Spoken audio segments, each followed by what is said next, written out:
We begin in the game lobby, waiting for some other players to join.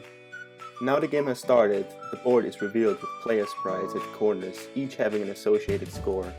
We play 4 rounds, where each round, one player acts as a narrator and wears a special hat to convey the role. Narrators give clues about words while the other players try to guess from them.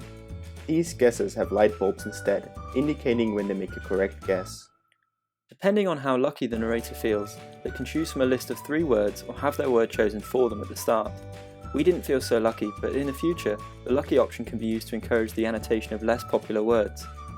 Narrators also gamble on how many clues they will need, affecting their score as it is proportional to how well the guessers perform and the number of clues they decide here beforehand.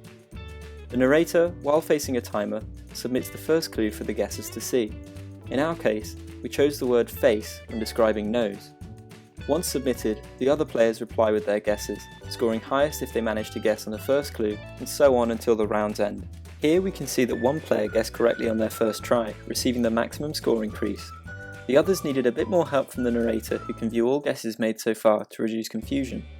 The narrator offers a second clue, but this will be the last as only one further clue is allowed after a correct guess has been made.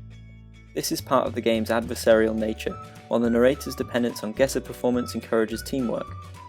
This juxtaposition of competition and cooperation is aimed at sustaining player interest over time. Now we play a second round as a guesser, which goes well. We guess the word after just 2 clues, and still the game has produced rose as an annotation of flower, which is data we didn't have before. We'll now skip ahead to the last round. This round proves to be a struggle for guessers. Even after 5 clues, 2 out of 3 guesses were unsuccessful, indicating the difficulty of the word. But watch as the clue list grows in size.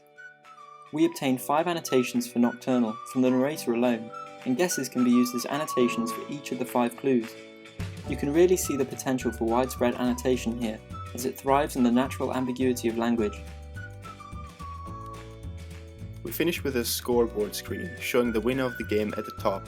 Gamification elements like this are crucial for successful guap design.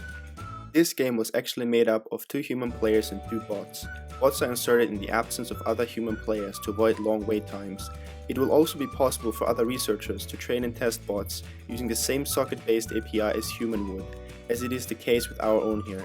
We will discuss our bot design in greater detail shortly.